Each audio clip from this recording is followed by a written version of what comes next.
Every truly great quarterback that I've been around, whether it's playing days, now, or worked with, they kind of all have really the same mindset. And the names that come up at the end of the year for all the awards, right? Like whether it's Burrow or Donald or Allen or these guys, it kind of has the same approach, and that is what's next. They're constantly looking at ways to evolve their game and sure, fix problems and address issues, but also level up. How do I get more efficient? How do I go through these things quicker? How do I never miss that one again as opposed to almost never miss that one again? Now, I don't personally know Lamar Jackson, and I haven't worked with him. And I have to just assume, though, that he has a similar growth mindset where he is figuring out ways to, yes, improve and address issues, but also just level up things that he's already good at. It would be the only reason for why I'm seeing what I'm seeing now, which is a guy who's not coming out of nowhere, is not the underdog anymore. He's high paid, has been MVP of this league multiple times, and has been in the mix at the end of the season, number one seed in the AFC last year, multiple times. And yet this season, yeah, the pieces around him are different, but I'm just seeing on tape him continually level up his game. But you don't have to take my word for it. Let's dive into some tape, and I'll show you what I mean. I'm going to break this into just different categories, okay? We're going to look at some shots, some quick game, some scramble drill, and then also just him being what we all know he is, which is a dynamic runner. So the first one is shots. Now, most of these showed up in the Tampa Bay game, the primetime game a week or two ago, but here's a shot play down the sideline, and he's going to take 3 and a hitch, sit in the pocket, and there's no pressure on him or anything, and you might look at this and go, he's wide open. But when somebody's wide open and you hit them in stride, that's a dime. I don't care if it's a contested catch or he's wide open. When you keep them in stride the entire time, that's an impressive throw to me. In fact, sometimes when somebody's wide open is when we short arm it or guide it or aim it or steer it or whatever you tell yourself in your head not to do. A lot of times guys do that. And from a biomechanics perspective, something in them psychologically is happening where they don't transfer everything into that front side. They short arm it and they don't get elbow extension. They don't completely internally rotate that shoulder, and the ball might be complete, might be a big play, but most of the time is going to be underthrown. Not what happens here. He has his guy and hits him in stride. Now, the read and the progression here, okay? So this is a very common concept here where we're going to have an over route coming, okay? I believe a dig coming right here. Running back's going to have some sort of check down in this area. And then he's going to make this seem like this is a sail route. But it's a sail route a lot of times called a 7 route, right, a corner. But really it's a pump 7. So it's going to start to show sail route, carry full speed through that. So we're not going to stop and juke the guy at the top and get upfield. We're going to carry speed through that and then bend it upfield. So he's going to come here, he's going to widen out and then carry his speed vertically through it. And how that affects the quarterback, there's not an actual landmark on this throw.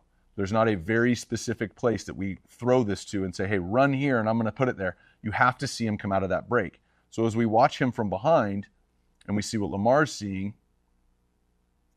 when he's deciding to throw is right when his wideout is just getting vertical out of the break. And now I have a split second to keep him on that line. I have to judge the speed, the angle, where he's running. And the most difficult way to do that down the field is when they're running directly away from you.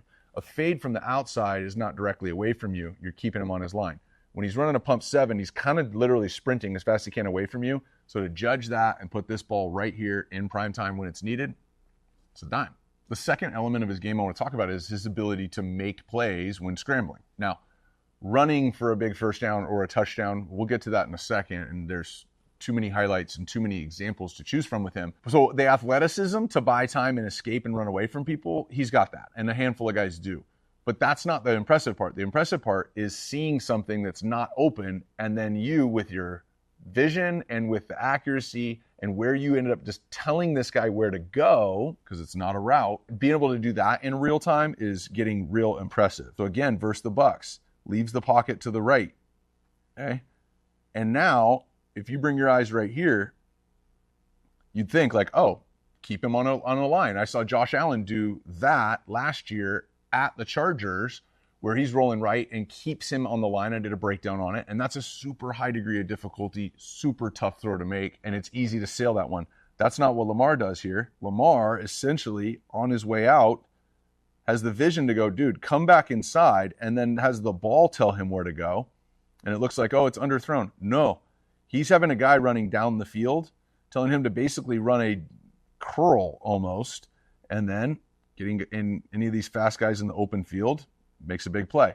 So Lamar leaving early, look at it from a protection standpoint. Now, when you look at it from this angle, this is a protection issue. There's 6 guys down here who could potentially come on a 5-man protection. Okay? So however they sort that, they ended up with these 5 guys blocking these 5 guys. Well, unfortunately, those aren't the 5 guys that end up blitzing. This guy comes off the edge. Okay? So Lamar has a real-time decision to make. Okay, they've sorted it out. Center points to his left. They're going left. They're all blocking down. They've now got 5 offensive linemen blocking 4 people that are rushing, and free runner off the edge. Lamar, too athletic for him, comes back, points, and then throws this thing across his body where only his guy can get it. Dangerous throw, and gets his boy in the open field. So the scramble element, yeah, the athleticism is helpful, but I'm seeing more vision and creativity and then pinpoint accuracy, which is leading to these big plays. The third element that I want to talk through is we've always known that he has a strong arm and he drops dimes all the time, but I'm seeing more touch out of him. And a lot of times that comes from having a good base in the ground. With Lamar, some unorthodox kind of throwing positions and some awkward transfers is what I call them. But we're seeing more throws like this to Mark Andrews. Now, I know he's wide open, but just putting air underneath this, giving his guy an opportunity to make a friendly catch. There's no need to rip this one. He's in a good base, transfers with no stride, ball's up and over, easy to catch.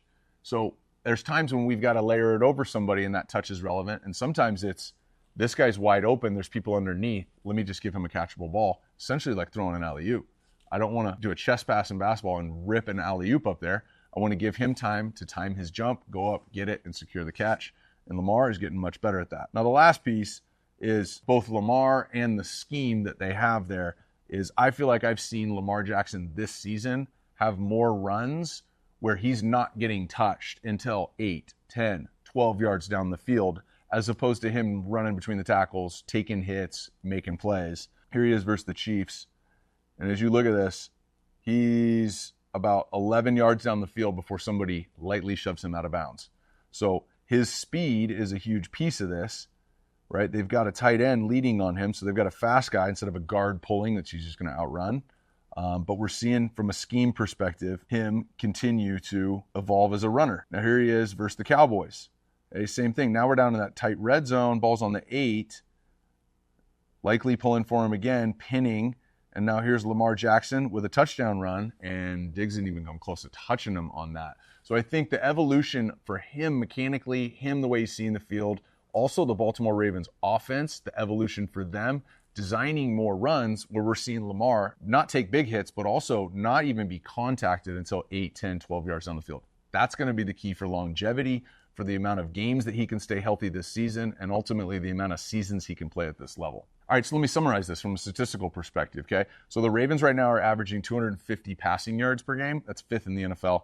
But they're averaging 210 rushing yards per game, which is 1st in the NFL, and it's actually on a historic, like never been done before pace. And Lamar individually has just hit the 500-yard mark. He's rushed for 501 yards and 2 touchdowns through 8 games. Obviously, do the math. That's on pace for over 1,000 yards. And he's the favorite for the MVP. Vegas has him at plus 350 right now to win the MVP. Josh Allen, number 2, at plus 400. Mahomes at 550. Goff, lower than I have him, at plus 700. And then they're actually pushing the ball vertically down the field, throwing the ball beyond the sticks, right? 1st and 10, throwing it more than 10 yards.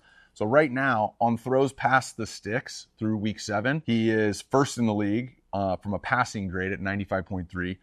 Passing yards, 1,011, he's 3rd in the league. 5th in the league in touchdowns with 10, and a passer rating of 142, that's 1st in the league. And so you start breaking apart these stats, whether they matter to you or not, the tape, the stats or data, all of these things, and then what we see in person, what we see on TV is starting to stack up, that Lamar is continuing to evolve despite how much success he's had, despite how many things have gone well for him. Doesn't matter. I think when this guy says, I'm chasing something right now, as he said in multiple press conferences, I'm chasing something. I don't care about the stats. I don't care about the awards. When he says stuff like that, based off what he's doing and what I'm seeing, I believe him. Now, before I go, I love this. I love breaking down tape. I watch it all the time anyways. Now I get to break it down, talk, share what I know, and honestly, what I'm learning in real time.